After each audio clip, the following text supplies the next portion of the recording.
Hello, BookTube. This is Aaron from Aaron Read a Book or Aaron Read a Book. Doing Friday reads.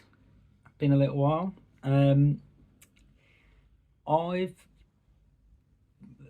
It's been a little while because I read a really big Victorian book, so I'll get to that at the end. But I've also been reading some very sort of women-heavy books, um, and the most recently finished one is Terry Pratchett, Equal Rites.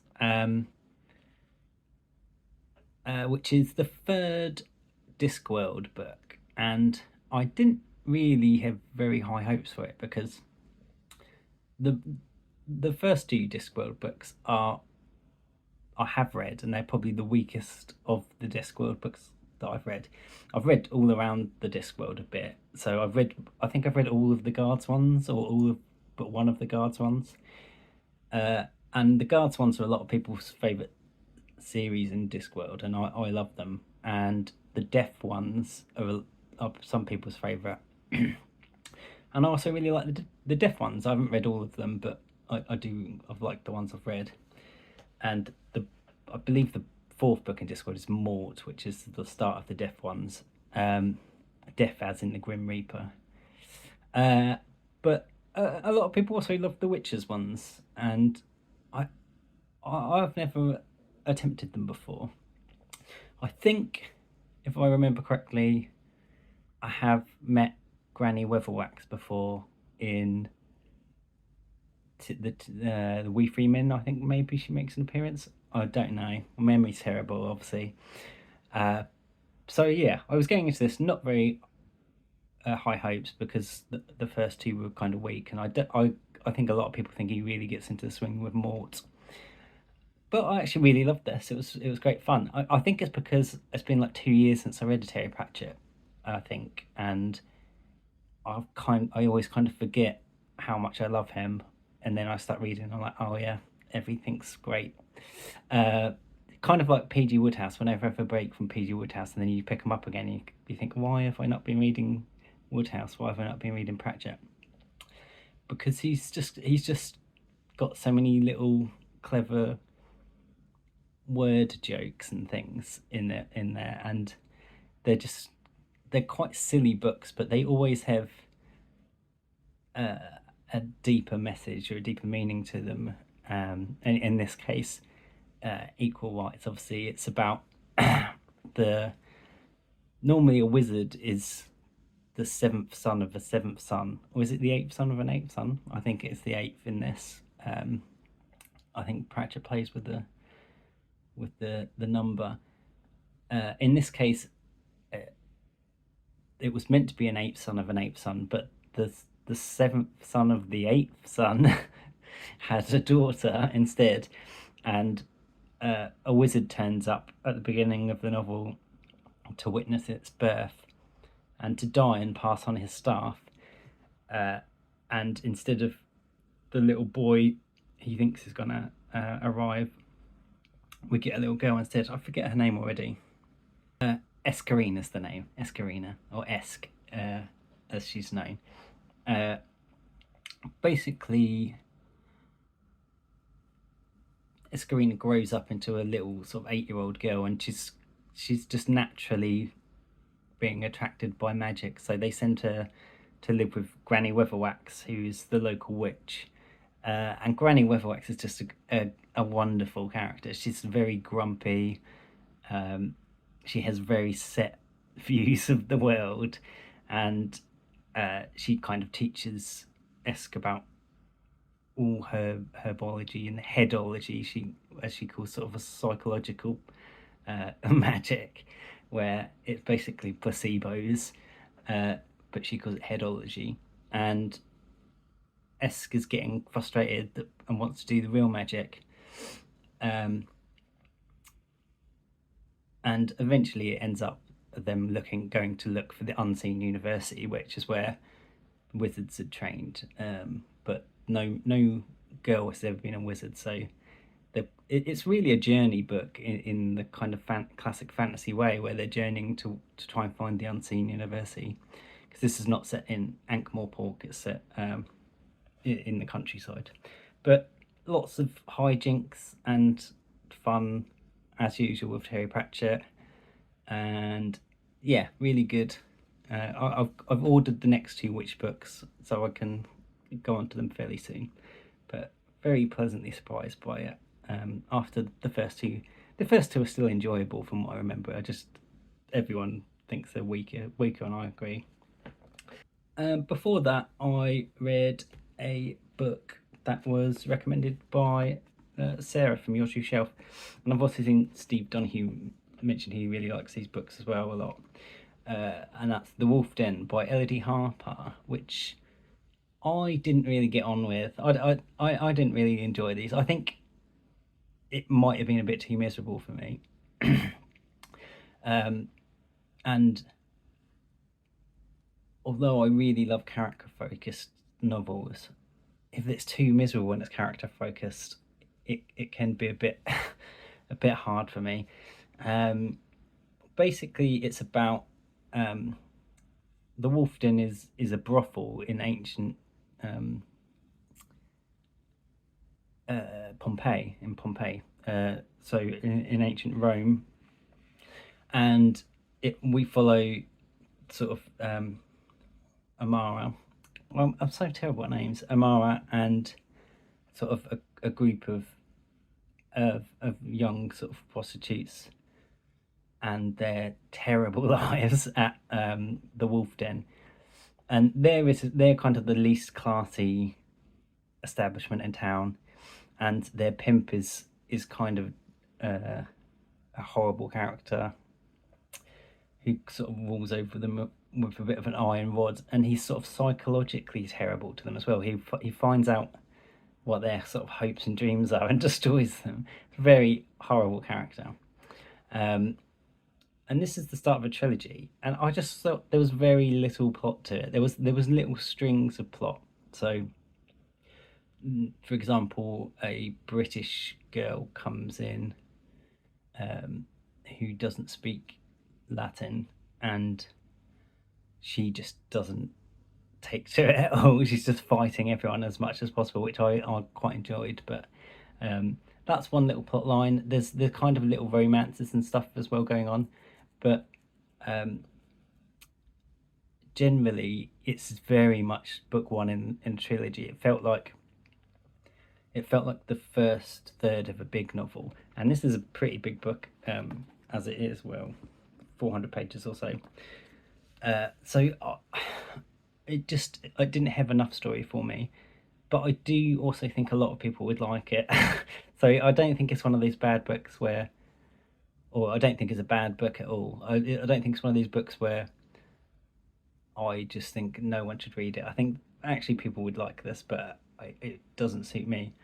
And it it was had quite a lot of interesting stuff about Pompeii in it, and it made me much more interested in Pompeii as a place. And it was a nice portrait of Pompeii and what living there would be like. And it did have a wonderful kind of. At one point, I thought it was going to be very YA, and have this horrible trope where someone's awful to you the whole time, and then all of a sudden you fall in love with them. But I actually think the relationships in it were quite nuanced, and the friendships in it are very nuanced and well done. Just it didn't quite capture my interest enough, and I also was quite bothered by the language in it being too modern, which is hard. It's a hard criticism to make, because sometimes no book is truly in the correct language of the time, or it would be insane.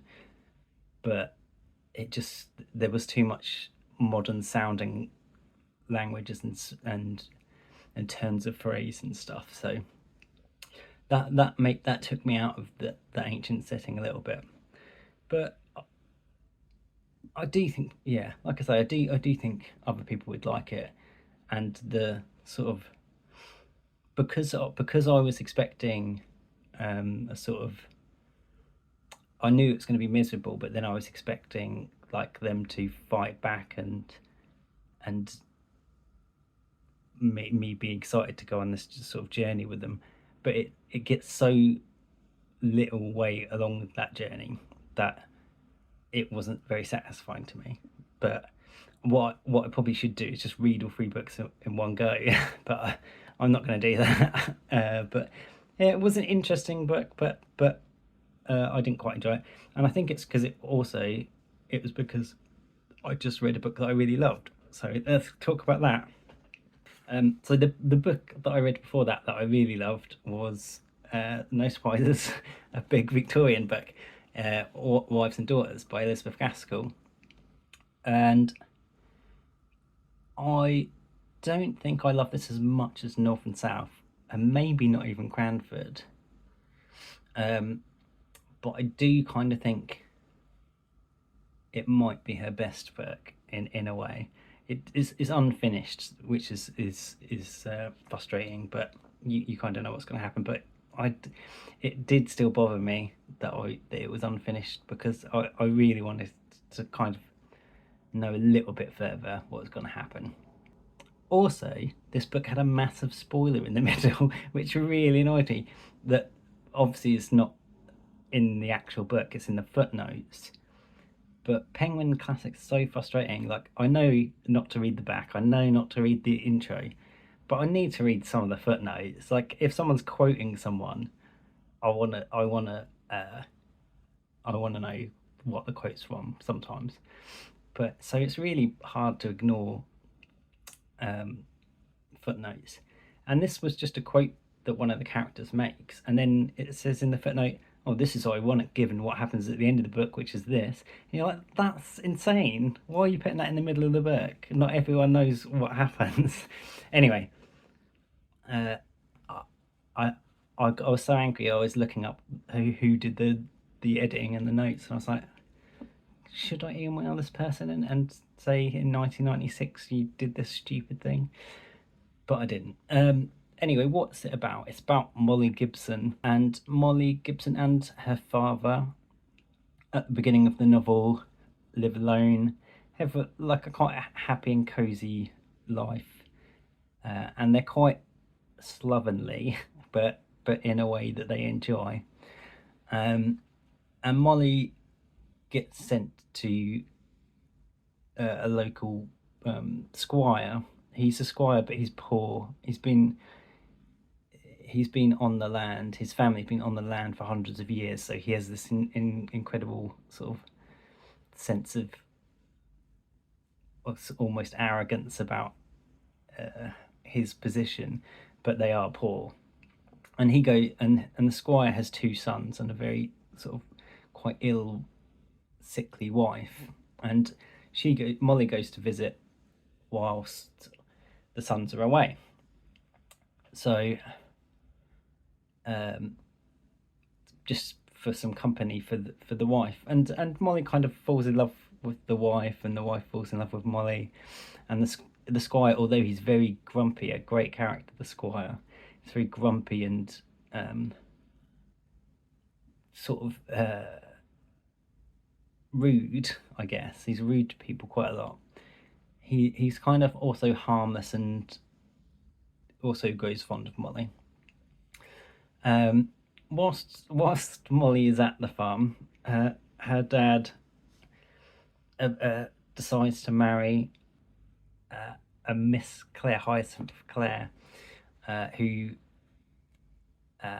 is kind of who's staying with the local lord and is kind of a helper, or a nanny, I guess. She's the nanny of the children when they're young, but now she's just a family friend. And the new Mrs. Gibson is not exactly Molly's cup of tea. She is not a bad person, but she's a very funnily irritating person who has very interesting ideas on what their station should be. For example, she thinks it's uncouth to eat bread and cheese, even in the kitchen, which is Mr. Gibson's favourite, but she insists, "Oh no, you can't do that. You can't do that." And there's a lot of Gaskell always says that all these great things about food and class in her books, and I won't. And also, the new Mrs. Gibson also has a daughter called Cynthia, and Cynthia eventually comes to live with them. And basically, Cynthia's like a mega babe, but she has lots of issues. And Molly Gibson is not quite as much of a mega babe, and she's very shy and quiet, but she's loved by everyone in the village. So a lot of the plot of the book revolves around how hard it is to have this sort of mega babe sister, causing all sorts of havoc. And obviously the squire's two sons also come back into the story.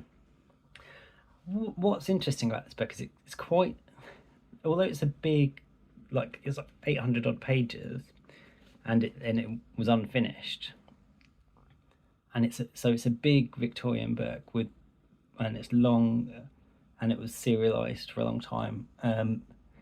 It's quite small focused. It's quite a small focus on quite a small group of people. So you really grow to know and love the characters, even the quite funny kind of irritating ones like Mrs. Gibson and Lady Cummore and people. So I just love that in-depth character exploration, and I think this is probably more sort of Jane Austen-y than her other novels. In that has those irritating characters that are really funny.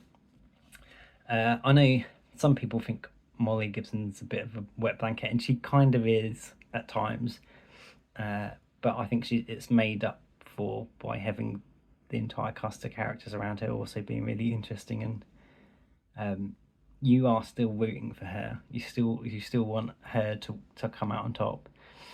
So yeah, I really loved Wives and Daughters, and now I'm a bit sad because I finished all the best known Elizabeth Gaskells now, so I'm going to have to start moving on to the slightly less known ones. Although outside of BookTube, no one knows anything about Elizabeth Gaskell anyway.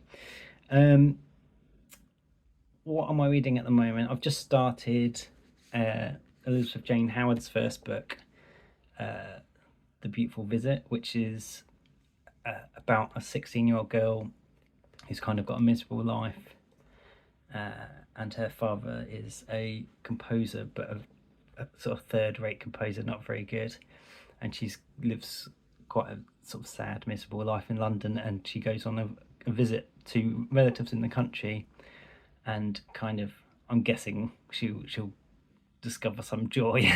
It's very has glimpses of her later books, the Cazalet Chronicles, which are set in visits around visits to the country, and I'm guessing Howard herself. Well, her father was a timber magnate. I find it really hard to say that word, and she was kind of homeschooled and stuff in the country, so she has a great fondness for it. But yeah, so Howard wrote this when she was in her 20s, and let's say 40 years before she did the Cazalet Chronicles. So it's really interesting to go back to see what she was like in her first book, and the writing's already very good. So looking forward to cracking on with that. I'm currently reading an audiobook as well, but I'm going very slowly because I normally listen to audiobooks when I'm running, and I haven't been running because I've hurt my neck, which is mostly better now. But yeah, I haven't been running, but I have to start running very soon because I have a marathon in like 21 weeks or something, 22 weeks. So I definitely need to get started with the training. Anyway, the book I'm listening to is Killing Thatcher, the IRA, the Manhunt, and the Long War on the Crown by Rory Carroll. And it's about an assassination attempt on Margaret Thatcher by the IRA in the 80s. And weirdly, this was recommended to me by a comedian who, obviously not personally, but heard the comedian Ellis James talking about this on one of his podcasts, and saying how he couldn't put it down. It was so good that it was making him late for things. And the audiobook's really good so far because it's narrated by an Irish person or possibly Northern Irish person, so it feels very authentic. I've never actually listened to a non-fiction on audiobook before, so it's a bit of an experiment, but it's going quite well so far. But yeah, that's my first foray into non-fiction November. I also need to, at some point, pick up a L.M. Montgomery book, because I want to be part of that event. Also, I've got 2 buddy reads coming up, so that I'll talk more about those at the time. But yeah, how are you doing, BookTube? Did you like Wives and Daughters? Where does it rank for you in Gaskell's works? Do you enjoy the Witches books by Terry Pratchett? And did you enjoy the Wolf Den? I think it's an absolute smash hit, and almost everyone loves it. So I think I'm in the minority where I just thought it was okay. I'm not going to read on with it, but I think I'm probably the only person in the world that didn't really love it. Yeah, let me know down in the comments. Have a good one, BookTube. Bye.